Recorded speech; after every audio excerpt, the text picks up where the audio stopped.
అయితే ఎవరైనా స్కూల్ అయిపోయింది, ఇంటర్మీడియేట్ అయిపోయిందంటే కాలేజ్‌కి రాగానే కొంచెం రిలాక్స్ అవ్వాలి, కొద్దిగా ఫ్రీగా ఉండాలి, ఫ్రీడమ్‌గా ఉండాలి అనుకుంటారు.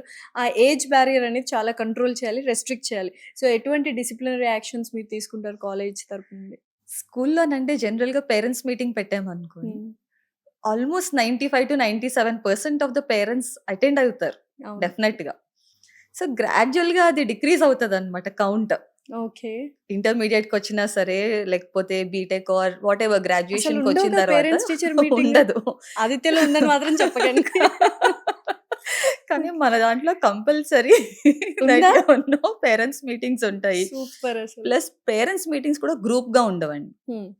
ఎందుకంటే పర్సన్ టు పర్సన్ ఉండాలి అని చెప్పి. సో, ముందర రోజు మనం కాల్ చేసి ఆ పేరెంట్స్‌ని రమ్మంటాం. సో దట్ ప్రిన్సిపలే డైరెక్ట్‌గా పేరెంట్స్‌తో గూడా కాన్వర్సేషన్ అంటే స్టూడెంట్స్ అటెండెన్స్ ఎలా ఉంది? హ్మ్. వాళ్ళ కోర్సెస్ ఎలా చేస్తున్నారు? అటెండెన్స్ ప్లస్ మార్క్స్ రిజల్ట్ ఎలా ఉంది? సో, జీడీస్ ఎలా అటెండ్ అవుతున్నారు? సీఆర్‌టీ ట్రైనింగ్ ఎలా తీసుకుంటున్నారు? అరిథమెటిక్, రీజనింగ్‌లో, అభ్యాస్‌లో ఎలా ఉంది స్కిల్? ఇవన్నీ కూడా డైరెక్ట్‌గా ప్రిన్సిపల్ స్టూడెంట్‌తోని, పేరెంట్‌తోని డిస్కస్ చేయడం జరుగుతుంది.